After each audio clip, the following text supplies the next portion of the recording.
حي على الفلاح.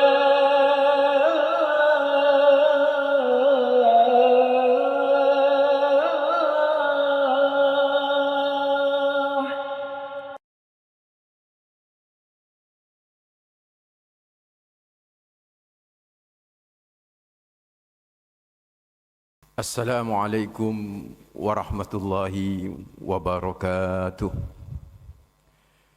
Alhamdulillah wassalatu wassalamu ala asyrafil anbiya'i wal mursalin nabiyina Muhammadin wa ala alihi wa sahbihi wa man tabi'ahum bi ihsanin ila yaumiddin, amma ba'd.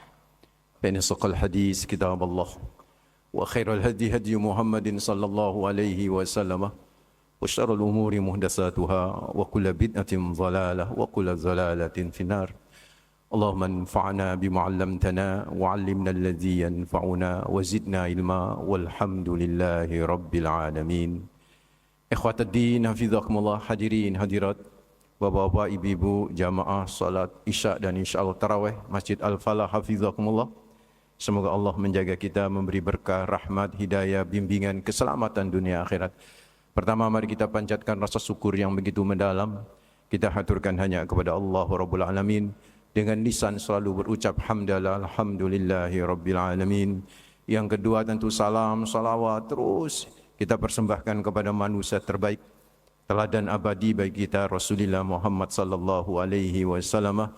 Dengan ucapan terbaik pula, Allahumma salli ala Muhammad wa ala ali Muhammad. Semoga salam, salawat diterima sebagai amal soleh dan kelak bisa menjadi syafaat bagi kita di hari akhir. Amin ya rabbal alamin. Ikhwatud din, hafizakumullah, hadirin, Bapak Ibu, hafizakumullah. Bangkrut atau rugi di dalam Al-Quran biasanya disebut dengan hasarah. Tapi di dalam hadis Nabi Muhammad sallallahu alaihi wasallam lebih spesifik lagi, itu disebut dengan iflas. Pelakunya adalah muflis. Suatu saat Rasulullah Muhammad sallallahu alaihi wasallam sempat bertanya kepada para sahabat-sahabatnya, "Atadruna mal muflis?" Kalian tahu siapa orang yang bangkrut itu? Maka sahabat-sahabat langsung menjawab, sebagaimana mungkin pemahaman kita, yang namanya bangkrut itu, kalau rugi itu BIP itu rugi Pak dalam bisnis. Tapi kalau bangkrut itu sudah habis semua, sak modal-modalnya habis, mungkin aset-asetnya habis, bahkan bukan hanya aset yang habis, mungkin perasaannya juga hancur. Itu namanya bangkrut, saudara. Maka ketika Rasulullah bertanya kepada para sahabat-sahabatnya, mal muflis? Atadruna mal muflis? Tahukah kalian siapa orang yang bangkrut itu? Mereka semua serentak menjawab, al muflisu fina mad la dirhama lahu wala mata'. Orang yang bangkrut itu menurut kami ya Rasulullah adalah orang yang tidak punya duit, tidak punya harta. Aset semua habis, tidak ada lagi yang dimilikinya. Bukan hanya modal, aset-asetnya juga habis dan hilang menjadi zero.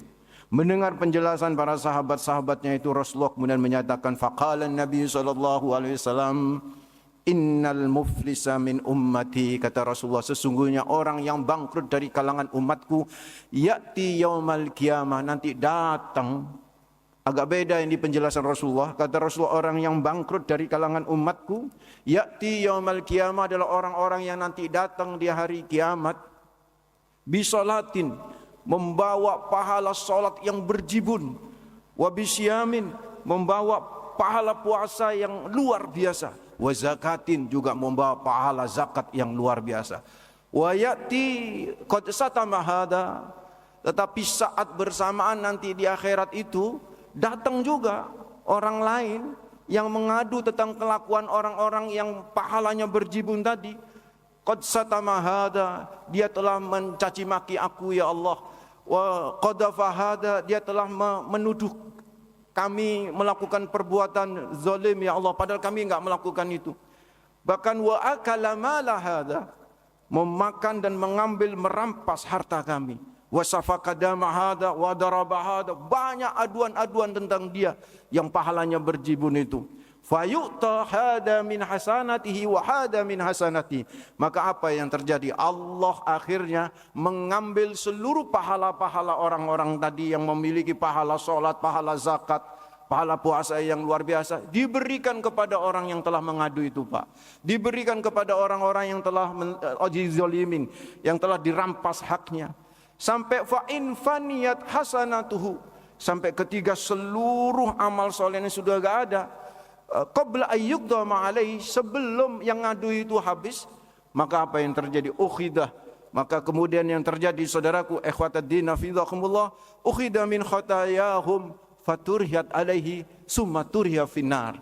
Akhirnya orang-orang yang mengadu ini pastikan punya dosa. Maka dosanya ini kemudian dihibahkan, dilimpahkan kepada orang yang awalnya tadi itu berjibun-jibun pahala yang telah menzaliminya. Sehingga akhirnya dia summa turiha finnar, akhirnya masuk neraka. So, dari hadis yang begitu panjang, hadis yang populer ini, bapak-bapak, ibu-ibu, yang biasa dikenal dengan hadis al-muflis, hadis bagi orang yang bangkrut. Mari kita coba pahamin, selamin. Ada apa dengan hadis ini? Yang pertama, ternyata penyebab bangkrut itu, bapak-bapak, penyebab bangkrut itu versi Rasulullah Muhammad sallallahu alaihi wasallam bukan karena tidak puasa, bukan karena tidak sholat, tapi sebaliknya orang yang bangkrut ini menurut Rasulullah Muhammad SAW sholatnya lempeng, Pak, puasanya kenceng tuh, berbaginya juga luar biasa itu, tapi ternyata melakukan kejahatan sosial, melakukan komunikasi yang buruk secara sosial dengan masyarakat. Ini yang menyebabkan kebangkrutan, saudaraku, ikhwataddin hafizakumullah. Artinya, amal soleh sebesar apapun, kalau hubungan sosial kita dengan masyarakat itu kacau, Pak, hubungan sosial dengan masyarakat kita itu jahat, maka habis tuh seluruh amalan soleh kita. Pernah suatu saat dalam hadis yang lain disebutkan, ada para sahabat-sahabat Nabi itu lapor kepada Rasulullah Muhammad SAW tentang sosok seorang perempuan yang versi mereka itu solehah. Ya Rasulullah, inna fulana taqumul billail. Ini ada seorang perempuan solehah ya Rasulullah, yang sering bangun malam untuk tahajud, wa tasumu Ramadan, dan berpuasa serta bersedekah dan lain sebagainya. Tetapi walakin tu'di jiranaha bilisaniha, namun dia sering menyakitin hati tetangganya dengan lisannya. Mendengar ucapan Nabi, seluruh amal soleh tadi, bapak-bapak, ibu-ibu, hanya gara-gara dia merusaknya dengan menyakitin hati tetangganya. Apa yang terjadi, kata Rasulullah, la khaira fiha, nggak ada kebaikan sama sekali pada perempuan ini. Bahkan hiya min ahli nar, dia termasuk ahli neraka. Masya Allah, dari sini saudaraku, penyebab kebangkrutan kita itu bukan karena kita kurang maksimal dalam beribadah. Bukan hanya itu, bukan karena kita kurang maksimal dalam berpuasa, bukan hanya itu, tapi lebih daripada komunikasi sosial yang buruk, kita tidak memiliki kesalehan sosial. Ini yang pertama yang bisa kita ambil dari hadis ini. Yang kedua yang bisa kita ambil dari hadis ini, saudaraku, ternyata orang yang miskin harta di dunia belum tentu bangkrut nanti di akhirat. Justru sebaliknya, orang yang kaya raya di dunia tidak dijamin, Pak, selamat nanti di akhirat. Itu yang kedua. Yang ketiga, saudaraku, ikhwataddin hafizakumullah, apa yang bisa kita pahami dari hadis tentang bangkrut tadi? Rasulullah kemudian memberikan seolah pernyataan bahwa amalan kita tidak bisa menyelamatkan kita dari kebangkrutan di akhirat, saudara. Amalan kita tidak bisa memasukkan kita ke surga, tapi justru yang memasukkan kita ke surga adalah rahmat Allah dalam amalan kita.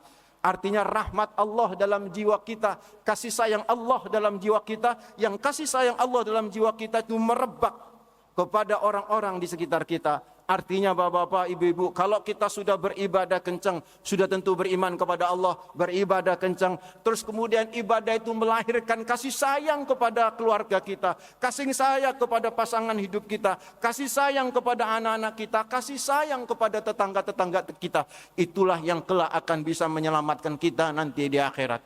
Ini saudaraku, ikhwataddin hafizakumullah, bahwa sesungguhnya kebangkrutan itu bukan terletak pada amalan kita yang kurang, tapi terletak dari kesalehan sosial kita yang enggak maksimal di tengah-tengah masyarakat kita. Bagaimana supaya kita tidak bangkrut, saudaraku? Bagaimana kita tidak bangkrut nanti di akhirat? sudah jelas supaya kita tidak bangkrut di akhirat. Mulai sekarang ayo jaga lisan. Jangan sampai lisan kita menyakitin orang lain. Jangan sampai lisan kita menyakitin tetangga kita, menyakitin saudara kita. Jangan sampai tangan kita menzolimi saudaraku. Ikhwatuddin hafizakumullah. Mohon maaf, saya setelah baca hadis ini, saya bingung Pak. Bingung ini kalau pemimpin sampai kemudian mungkin pemimpin ini sholatnya luar biasa Pak, kenceng. Maaf sampai dahinya itu hitam karena bekas sujud. Tapi kalau pemimpin ini ternyata tangannya telah membuat sebuah kebijakan yang menzolimi rakyatnya. Bahkan bukan hanya menzolimi, merampas hak rakyat. BBM juga dirampas, emas juga dirampas, PLN juga dirampas. Pak, nanti rakyat ini akan nuntut nanti di akhirat. Dia meskipun membawa amalan soleh yang berjibun, dia habis nanti saudaraku. Dan dia akarnya faturia sumaturia finar. Dia akan dijebloskan ke neraka. Dia bangkrut saudaraku. Ikhwatuddin fillah.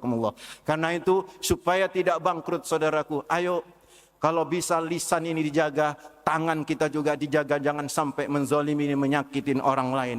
Yang kedua supaya kita tidak bangkrut, ya sudah kalau salah ya harus minta maaf. Dan kalau itu telah merampas hak orang lain, harus dikembalikan hak itu. Karena supaya tidak ada lagi nanti penuntutan di akhirat. Dan yang ketiga saudaraku supaya enggak bangkrut, ayo bapak-bapak, ibu-ibu, tanamkan kepekaan sosial kita untuk masyarakat di sekitar kita.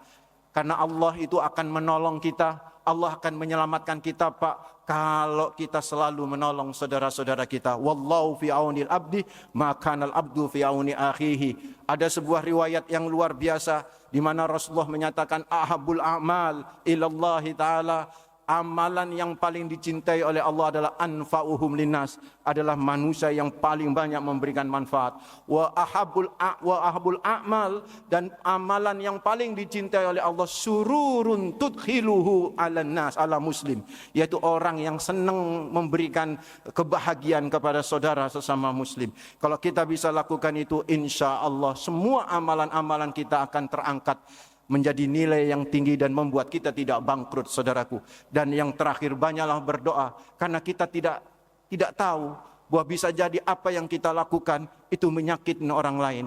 Bisa jadi kita bertetangga Pak, parkir sembarangan, sehingga akhirnya membuat sudah tahu kampung sebegitu sempit, punya 3 mobil semuanya diparkir di luar. Bisa jadi itu menzalimin orang. Meskipun kita sering ke masjid, tapi kalau kita bertetangganya kayak begitu, habis tuh amalan kita ke masjid saudara. Ayo supaya kita nanti tidak ada yang nuntut lagi Pak, karena kita mungkin tidak sengaja telah menyakitin tetangga orang lain. Sering-seringlah berdoa, Rabbana ighfir lana wa li ikhwanina alladziina sabaquna bil iman. Karena kalau kita berdoa seperti itu, maka saudaraku nanti orang-orang yang nuntut itu akan dikatakan sama Allah Rabbul Alamin, kamu nuntut dia, tapi dia tiap hari memohon kepadaku untuk meminta ampun kepada dosa-dosa dirimu. Sehingga kita terlepas saudaraku ikhwatuddin hafizakumullah dari tuntutan-tuntutan orang-orang yang mungkin tidak sengaja kita telah zalimin. Hindari kezaliman, tanamkan kepekaan sosial. Mari kita perhatikan ihtimam bil mukminin, ihtimam bil muslimin. Kita harus perhatian dengan kebutuhan problematika umat. Insyaallah itu yang akan menolong kita dari kebangkrutan di akhirat. Aqulu qouli hadza fastaghfiru innahu huwal ghafurur rahim. Assalamualaikum warahmatullahi wabarakatuh.